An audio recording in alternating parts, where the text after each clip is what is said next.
नमस्कार साथियों, मेरे चैनल में आप सबों का स्वागत है। पिछले वीडियो में हम लोगों ने देखा था प्राचीन भारत के इतिहास का टेस्ट सीरीज संख्या 1 को।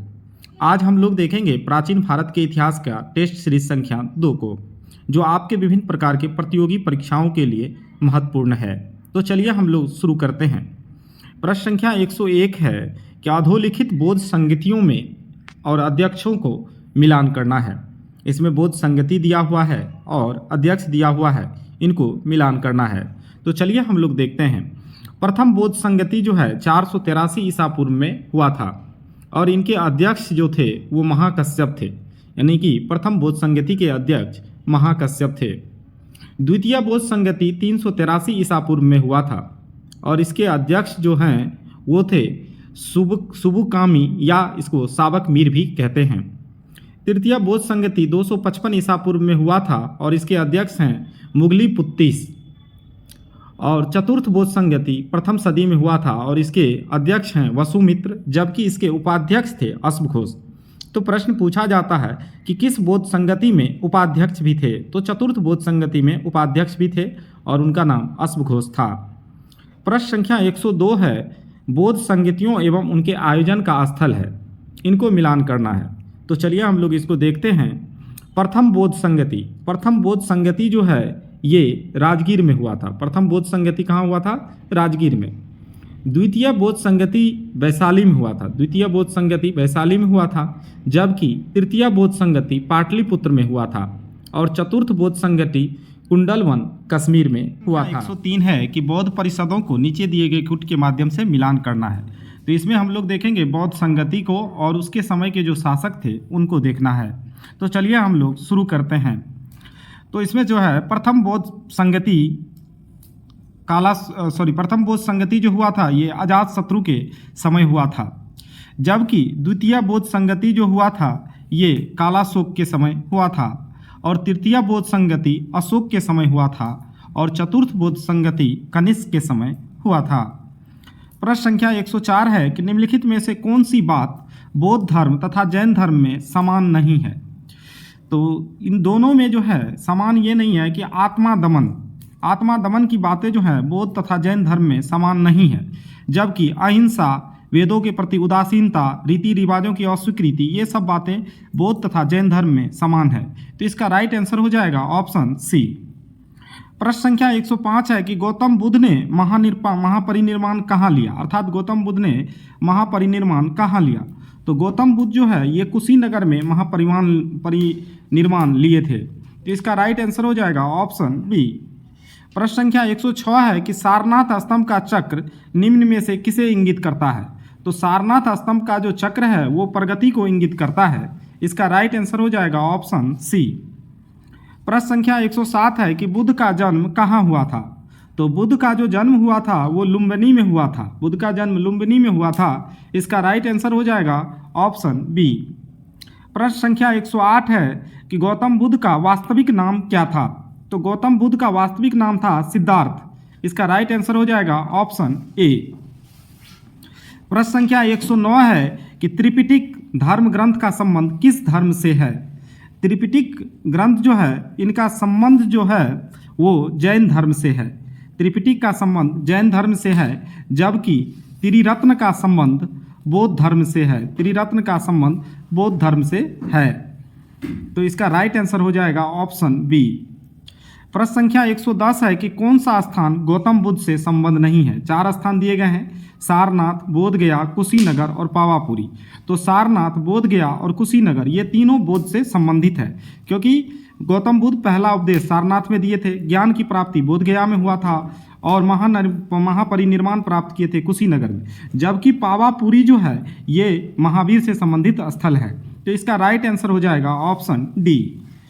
प्रश्न संख्या 111, भगवान बुद्ध ने पहला धर्म उपदेश कहाँ दिया था। भगवान बुद्ध पहला धर्म उपदेश सारनाथ में दिए थे। इसका राइट आंसर हो जाएगा ऑप्शन सी। प्रश्न संख्या 112, विख्यात बोरोबुदुर बुद्ध मंदिर कहाँ स्थित है। तो विख्यात बोरोबुदुर मंदिर जो है ये इंडोनेशिया में स्थित है। इसका राइट आंसर हो जाएगा ऑप्शन सी। प्रश्न संख्या 113 है कि बुद्ध की मृत्यु किस वर्ष में हुई थी। तो बुद्ध की मृत्यु 483 ईसा पूर्व में कुशीनगर उत्तर प्रदेश में हुआ था। तो इसका राइट आंसर हो जाएगा ऑप्शन ए। प्रश्न संख्या 114 है कि बुद्ध, धम्म और संघ मिलकर क्या कहलाते हैं? तो बुद्ध, धम्म और संघ मिलकर के त्रिरत्न कहलाते हैं। तो इसका राइट आंसर हो जाएगा ऑप्शन ए। तो यहाँ हम लोग समझेंगे कि त्रिरत्न का संबंध बौद्ध धर्म से है, जबकि त्रिपिटक का संबंध जैन धर्म से है। प्रश्न संख्या 115 है कि बौद्ध धर्म का संरक्षक कुषाण शासक कौन था? तो बौद्ध धर्म का संरक्षक कुषाण शासक कनिष्क था। तो इसका राइट आंसर हो जाएगा ऑप्शन डी। प्रश्न संख्या 116 है कि बुद्ध की मृत्यु जहां हुई थी वह स्थान अब कहां है? तो वह स्थान अब उत्तर प्रदेश में है। तो बुद्ध की मृत्यु कुशीनगर में हुआ था, जो कि वर्तमान समय में उत्तर प्रदेश में पड़ता है। तो इसका राइट आंसर हो जाएगा ऑप्शन डी। प्रश्न संख्या 117 है कि धर्म चक्र परिवर्तन क्या था? तो धर्म चक्र परिवर्तन जो है, सबसे पहला ये सारनाथ में बुद्ध के द्वारा प्रथम दिया गया उपदेश था। तो इसका राइट आंसर हो जाएगा संख्या 118 है कि महावीर स्वामी का जन्म कहाँ हुआ था? तो महावीर स्वामी का जन्म कुंडग्राम में हुआ था। तो इसका राइट आंसर हो जाएगा ऑप्शन ए। प्रश्न संख्या 119 है कि महावीर स्वामी को किस नदी के तट पर ज्ञान की प्राप्ति हुई थी? तो महावीर स्वामी को ऋजुपालिका नदी के तट पर ज्ञान की प्राप्ति हुई थी, जिसे फाल्गु नदी भी कहते हैं। तो इसका राइट आंसर हो जाएगा ऑप्शन सी। प्रश्न संख्या 120 है कि जैन तीर्थकर के क्रम में अंतिम कौन था? 24 जैन तीर्थकर हुए थे, उनमें सबसे अंतिम थे महावीर, जबकि सबसे प्रथम थे ऋषभदेव। तो इसका राइट आंसर हो जाएगा ऑप्शन सी। प्रश्न संख्या 121 है कि महावीर स्वामी की मृत्यु किस नगर में हुई? तो महावीर स्वामी की मृत्यु पावापुरी में हुई थी। इसका राइट आंसर हो जाएगा ऑप्शन सी। प्रश्न संख्या 122 है कि जैन धर्म के संस्थापक कौन हैं? तो जैन धर्म के संस्थापक हैं ऋषभदेव। जैन धर्म के संस्थापक हैं ऋषभदेव। इसका राइट आंसर हो जाएगा ऑप्शन डी। आगे हम लोग प्रश्न संख्या 123 को देखेंगे। कह रहा है कि निम्नलिखित कथनों पर विचार कीजिए। पहला है कि वर्धमान महावीर की माता लिच्छवी के शासक चेटक की बहन थी, यह कथन सत्य है। गौतम बुद्ध की माता कोल्य राजवंश की राजकुमारी थी, यह भी कथन सत्य है। और तीसरा है कि 23वें तीर्थकर पार्श्वनाथ बनारस के थे, यह भी कथन सत्य है। इसका राइट आंसर हो जाएगा ऑप्शन डी। 1, 2 और 3 तीनों कथन सत्य है। प्रश्न संख्या 124 है कि त्रिरत्न सिद्धांत, जिसमें कहा गया है कि सम्यक दर्शन, सम्यक चरित्र एवं सम्यक ज्ञान किस धर्म की महिमा है? तो यह जैन धर्म की महिमा है। यह जैन धर्म में कहा गया है सम्यक दर्शन, सम्यक चरित्र एवं सम्यक ज्ञान की चर्चा जैन धर्म में की गई है। इसका राइट आंसर हो जाएगा ऑप्शन सी। प्रश्न संख्या 125 है कि जैन धर्म में पूर्ण ज्ञान के लिए क्या शब्द है? तो जैन धर्म में पूर्ण ज्ञान के लिए कैवल्य शब्द का प्रयोग किया गया है। तो इसका राइट आंसर हो जाएगा ऑप्शन सी। प्रश्न संख्या 126 है कि महावीर का प्रथम अनुयायी कौन था? तो महावीर का प्रथम अनुयायी जो था वो जमाती था, अर्थात इसे जामिल भी कहा जाता है। और ये महावीर स्वामी के दामाद थे। महावीर स्वामी के पुत्री का नाम था अनुज्जा या प्रियदर्शनी, उनके पति थे जामिल। तो प्रथम अनुयायी था जामिल या जमाती। तो इसका राइट आंसर हो जाएगा ऑप्शन ए। प्रश्न संख्या 127 निम्नलिखित में कौन सबसे पूर्वकालिक जैन ग्रंथ कहलाता है? तो सबसे पूर्वकालिक जैन ग्रंथ है 14 पूर्वा। इसका राइट आंसर हो जाएगा ऑप्शन सी। प्रश्न संख्या 128 है कि प्रारंभिक जैन साहित्य निम्नलिखित में से किस भाषा में लिखे गए? तो प्रारंभिक जैन साहित्य जो है ये अर्धमागधी भाषा में लिखे गए। इसका राइट आंसर हो जाएगा ऑप्शन ए। प्रश्न संख्या 129 है कि जैन संप्रदाय में प्रथम विभाजन के समय श्वेतांबर संप्रदाय के संस्थापक कौन थे? तो श्वेतांबर संप्रदाय के संस्थापक जो थे ये स्थूलभद्र थे, जबकि दिगंबर संप्रदाय के संस्थापक भद्रबाहु थे। तो इसका राइट आंसर हो जाएगा ऑप्शन ए। दोस्तों, जो लोग जवाब जानते हैं कमेंट सेक्शन में जाएं और कमेंट करें। प्रश्न संख्या 130 है कि उत्तर प्रदेश में बौद्ध एवं जैनियों की प्रसिद्ध तीर्थस्थली है, वो क्या है? तो देखिए, कौशाम्बी जो है ये बौद्ध एवं जैन दोनों के लिए प्रसिद्ध तीर्थस्थली है। तो इसका राइट आंसर हो जाएगा ऑप्शन बी। प्रश्न संख्या 131 है कि सरवन बेलगोला में गोमतेश्वर की विशाल प्रतिमा किसने स्थापित करवाई थी? तो सरवन बेलगोला में गोमतेश्वर की विशाल प्रतिमा चामुंड राय ने स्थापित करवाया था। तो इसका राइट आंसर हो जाएगा ऑप्शन ए। प्रश्न संख्या 132 है कि महाजनपदों की संख्या कितनी थी। महाजनपदों की संख्या 16 है।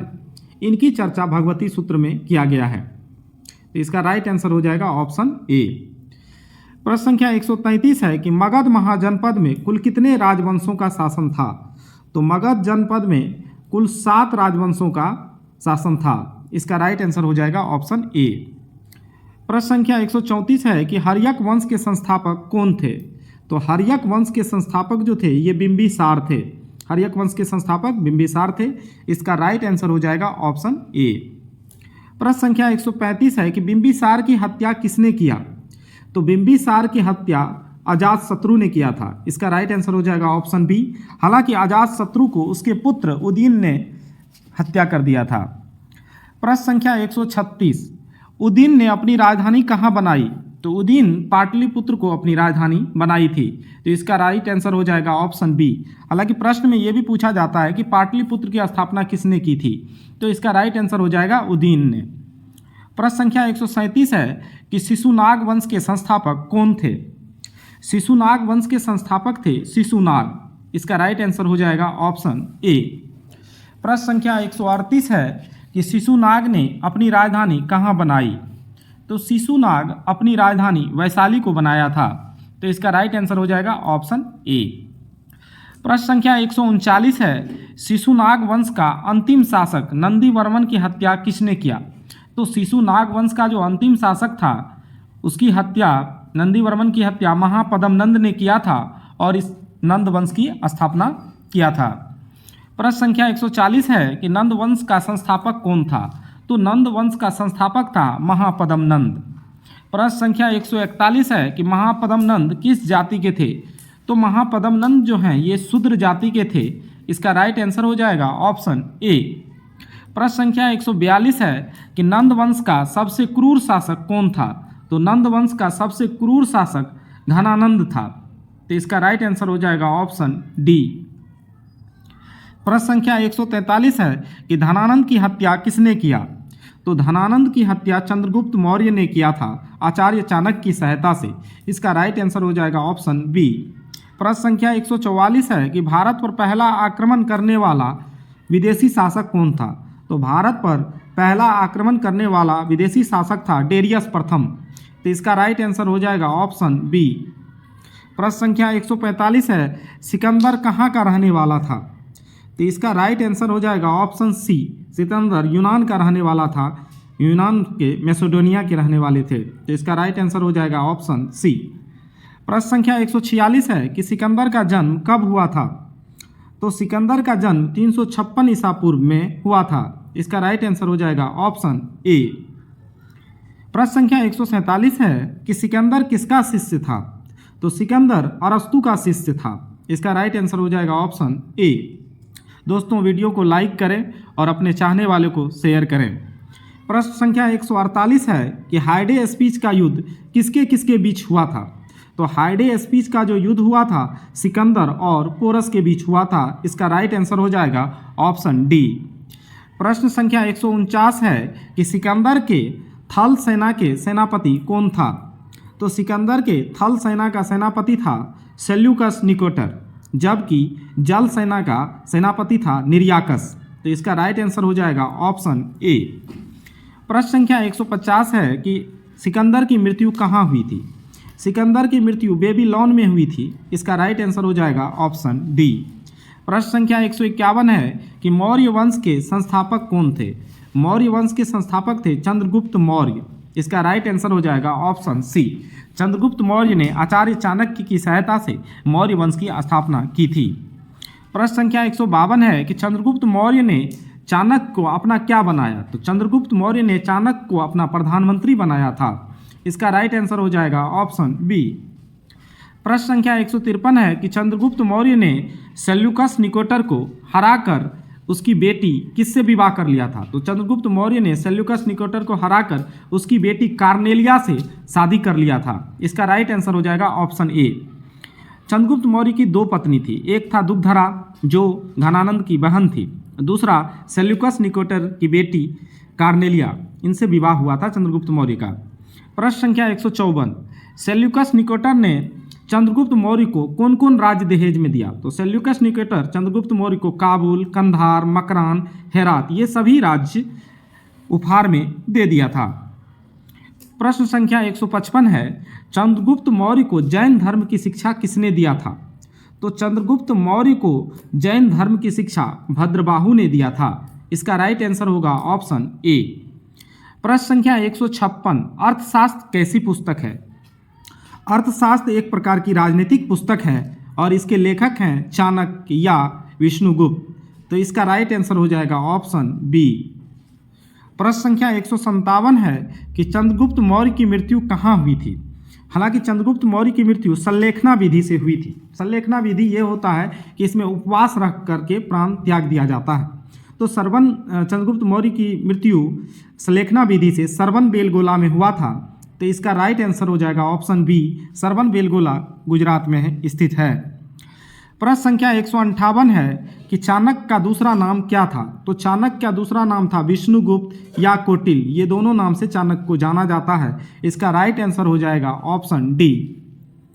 प्रश्न संख्या 159 है कि चंद्रगुप्त मौर्य का उत्तराधिकारी कौन था? तो चंद्रगुप्त मौर्य का उत्तराधिकारी था बिंदुसार। तो इसका राइट आंसर हो जाएगा ऑप्शन सी। प्रश्न संख्या 160 है कि बिंदुसार ने सीरिया के राजा से क्या मांगा था? तो बिंदुसार ने सीरिया के राजा से मांगा था अंजीर और मीठी शराब मांगा था। इसका राइट आंसर हो जाएगा ऑप्शन डी। प्रश्न संख्या 161 है कि बिंदुसार ने तक्षशिला के विद्रोह को दबाने के लिए किसको भेजा था? तो बिंदुसार ने तक्षशिला को दबाने के लिए अपने पुत्र अशोक को भेजा था। इसका राइट आंसर हो जाएगा ऑप्शन ए। प्रश्न संख्या 162, अशोक ने किस शहर की स्थापना की? तो अशोक ने श्रीनगर शहर की स्थापना की थी। इसका राइट आंसर हो जाएगा ऑप्शन ए। प्रश्न संख्या 163 है कि अशोक ने अपना राज्याभिषेक कब करवाया? तो अशोक जो है अपना राज्याभिषेक 269 ईसा पूर्व में करवाया था। इसका राइट आंसर हो जाएगा ऑप्शन डी। प्रश्न संख्या 164 है कि राज्याभिषेक के कितने वर्ष बाद अशोक ने कलिंग पर आक्रमण किया था? तो राज्याभिषेक के ठीक 8वें वर्ष बाद अशोक ने कलिंग पर आक्रमण किया था। इसका राइट आंसर हो जाएगा ऑप्शन सी। प्रश्न संख्या 165 है कि किस आक्रमण के बाद अशोक ने बौद्ध धर्म अपना लिया था? तो कलिंग पर आक्रमण के बाद सम्राट अशोक ने बौद्ध धर्म को अपना लिया। संख्या 166 है कि अशोक को बौद्ध धर्म अपनाने की प्रेरणा किससे मिली? तो अशोक को बौद्ध धर्म अपनाने की प्रेरणा निग्रोध से मिला था। तो इसका राइट आंसर हो जाएगा ऑप्शन सी। प्रश्न संख्या 167 है कि अशोक को बौद्ध धर्म की शिक्षा किसने दिया था? तो अशोक को बौद्ध धर्म की शिक्षा उपगुप्त ने दिया था। तो इसका राइट आंसर हो जाएगा ऑप्शन बी। प्रश्न संख्या 168 है कि अशोक के रानी का शिलालेख किसे कहा जाता है? तो अशोक के रानी का शिलालेख कौशाम्बी अभिलेख को कहा जाता है। इसका राइट आंसर हो जाएगा ऑप्शन बी।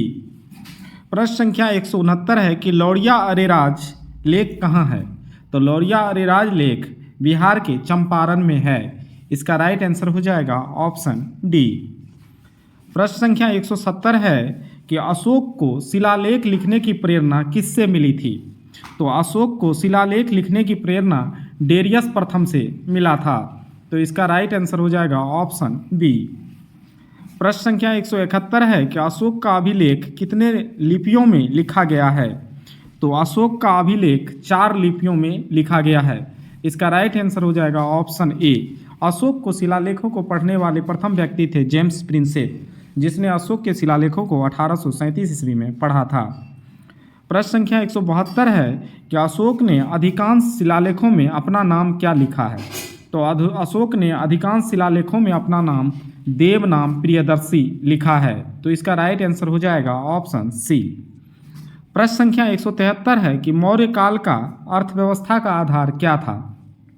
तो मौर्य काल में अर्थव्यवस्था का आधार था कृषि, पशुपालन, कारखाना, ये सभी मौर्य काल में अर्थव्यवस्था का आधार था। तो इसका राइट आंसर हो जाएगा ऑप्शन डी। प्रश्न संख्या 174 है कि मौर्य काल में शिक्षा का सबसे बड़ा केंद्र कहाँ है था? तो मौर्य काल में शिक्षा का सबसे बड़ा केंद्र तक्षशिला में था, जो कि वर्तमान पाकिस्तान में स्थित है। तो इसका राइट आंसर हो जाएगा ऑप्शन डी। प्रश्न संख्या 175 है कि मौर्य काल के भवन किससे बने होते थे? तो मौर्य काल के भवन लकड़ी के बने होते थे। तो इसका राइट आंसर हो जाएगा ऑप्शन सी। चंद्रगुप्त मौर्य के जो लकड़ी के भवन थे उसे राजप्रासाद कहा जाता था। प्रश्न संख्या 176 है कि अशोक का सबसे बड़ा स्तूप या अभिलेख कौन सा है? तो अशोक का सबसे बड़ा अभिलेख भाबड़ू अभिलेख था। इसका राइट आंसर हो जाएगा ऑप्शन सी। प्रश्न संख्या 177 है कि अशोक ने अपने किस अभिलेख में कहा कि ब्राह्मणों को कोई नहीं सताएगा, अर्थात ब्राह्मण पर कोई अत्याचार नहीं करेगा? तो इसका राइट आंसर हो जाएगा ऑप्शन डी। 11वें शिलालेख में अशोक ने कहा कि ब्राह्मणों को कोई नहीं सताएगा। प्रश्न संख्या 178 है कि गोप कितने गांव के मालिक होते थे? तो गोप जो है ये 10 गांव के मालिक होते थे। तो इसका राइट आंसर हो जाएगा ऑप्शन ए। प्रश्न संख्या 179 है कि मौर्य वंश का अंतिम शासक कौन था? तो मौर्य वंश का अंतिम शासक था वृहद्रथ। इसका राइट आंसर हो जाएगा ऑप्शन डी। प्रश्न संख्या 180 है कि मगध पर शासन करने वाला पहला गैर क्षत्रिय राजवंश कौन था? तो मगध पर शासन करने वाला पहला गैर क्षत्रिय राजवंश था शुंग वंश। तो इसका राइट आंसर हो जाएगा ऑप्शन डी। प्रश्न संख्या 181 है कि शुंग वंश के संस्थापक कौन थे? तो शुंग वंश के संस्थापक जो थे वो पुष्यमित्र शुंग थे। तो इसका राइट आंसर हो जाएगा ऑप्शन ए। प्रश्न संख्या 182 है कि पुष्यमित्र शुंग ने सांची के स्तूप को तथा भरहुत स्तूप के खिड़कियों को किसका बनाया? तो इन्होंने सांची के स्तूप को तांबा का तथा भरहुत स्तूप की खिड़कियों को पत्थर से बनवाया था। तो इसका राइट आंसर हो जाएगा ऑप्शन बी। प्रश्न संख्या 183 पुष्यमित्र शुंग पर कितने बार विदेशी आक्रमण हुए थे? खास करके यवनों का आक्रमण हुआ था इनके शासनकाल में। तो ये आक्रमण 2 बार हुआ था। तो इसका राइट आंसर हो जाएगा ऑप्शन बी। प्रश्न संख्या 184 है कि मिनांडर को किस बौद्ध भिक्षु ने बौद्ध धर्म की शिक्षा दिया था? तो मिनांडर को नागसेन ने बौद्ध धर्म की शिक्षा दिया था। तो इसका राइट आंसर हो जाएगा ऑप्शन सी। प्रश्न संख्या 185 है कि पुष्यमित्र शुंग ने पतंजलि के नेतृत्व में अयोध्या में कितने अश्वमेध यज्ञ कराए थे? तो पुष्यमित्र शुंग ने पतंजलि के नेतृत्व में अयोध्या में 4 अश्वमेध यज्ञ कराए थे। तो इसका राइट आंसर हो जाएगा ऑप्शन बी। प्रश्न संख्या 186 है कि शुंग वंश का अंतिम राजा कौन था जिसकी हत्या वासुदेव कन्नब ने कर दी थी? तो शुंग वंश का अंतिम राजा देवभूति था जिसकी हत्या वासुदेव कन्नब ने कर दिया था। तो इसका राइट आंसर हो जाएगा ऑप्शन सी। तो प्रश्न संख्या 187 है कि कन्नब वंश के संस्थापक वासुदेव ने अपनी राजधानी किसको बनाई? तो कन्नब वंश के संस्थापक वासुदेव ने अपनी राजधानी विदिशा को बनाया था। इसका राइट आंसर हो जाएगा ऑप्शन डी। प्रश्न संख्या 188 है कि कन्नब वंश के अंतिम शासक कौन थे जिनकी हत्या उनके मंत्री सिमुक ने कर दिया था? तो पूछ रहा है कि कन्नब वंश का वह शासक जिनकी हत्या उसके मंत्री ने कर दिया था, तो वो था सुशर्मा कन्नब। इसका राइट आंसर हो जाएगा ऑप्शन सी। प्रश्न संख्या 189 है कि सातवाहन वंश के संस्थापक कौन थे? तो इसका आंसर हो जाएगा सिमुक। सिमुक जो है ये सातवाहन वंश के संस्थापक थे। संख्या 190 है कि सातवाहन वंश के सबसे प्रतापी शासक कौन थे? तो सातवाहन वंश के सबसे प्रतापी शासक थे गौतमी पुत्र सातकर्णी। इसका राइट आंसर हो जाएगा ऑप्शन सी। प्रश्न संख्या 191 है कि गौतमी पुत्र सातकर्णी पर गुजरात के कौन से शासक ने आक्रमण किया था? तो गौतमी पुत्र सातकर्णी पर गुजरात के शासक नहपान ने आक्रमण किया था। इसका राइट आंसर हो जाएगा ऑप्शन बी। प्रश्न संख्या 192 है कि रुद्रदामन का आक्रमण किसके समय हुआ था? तो रुद्रदामन का आक्रमण वशिष्ठी पुत्र पुलवामी के समय हुआ था। तो इसका राइट आंसर हो जाएगा ऑप्शन सी। प्रश्न संख्या 193 है कि ब्राह्मणों के सबसे पहले भूदान किस शासकों ने दिया था? अर्थात ब्राह्मणों को सबसे पहले भूदान किस शासकों ने दिया था? तो ये दिया था सातवाहन ने। इसका राइट आंसर हो जाएगा ऑप्शन बी। प्रश्न संख्या 194 है शीशे का सिक्का किसने चलवाया? तो इसका राइट आंसर हो जाएगा कि शीशे का सिक्का जो है सातवाहन ने चलवाया था। तो इसका राइट आंसर हो जाएगा ऑप्शन सी। प्रश्न संख्या 195 है सातवाहन साम्राज्य कैसा था? यानी सातवाहन का जो साम्राज्य था ये मातृसत्तात्मक साम्राज्य था। इसका राइट आंसर हो जाएगा ऑप्शन संख्या 196 है कि हिंद यूनानियों को सर्वाधिक क्या पसंद था? तो हिंद यूनानियों को सर्वाधिक काली मिर्च पसंद था। इसका राइट आंसर हो जाएगा ऑप्शन सी।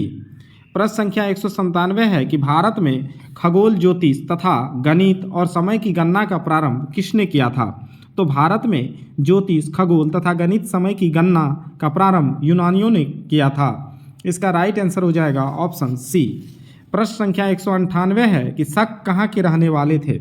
तो शक जो हैं ये मध्य एशिया के रहने वाले थे। इसका राइट आंसर हो जाएगा ऑप्शन डी। प्रश्न संख्या 199 है कि शक संवत को कब अपनाया गया था? तो शक संवत को अपनाया गया था 1957 ईस्वी से। तो इसका राइट आंसर हो जाएगा ऑप्शन डी। प्रश्न संख्या 200 है कि जूनागढ़ अभिलेख किसका है? तो जूनागढ़ अभिलेख शासक रुद्रदामन का है। इसका राइट आंसर हो जाएगा ऑप्शन ए। धन्यवाद दोस्तों, अगर वीडियो अच्छी लगी तो वीडियो को लाइक करें, शेयर करें और हमारे चैनल को सब्सक्राइब करें। कल हम लोग मिलेंगे, प्राचीन भारत के इतिहास का टेस्ट सीरीज 3 को देखेंगे। धन्यवाद।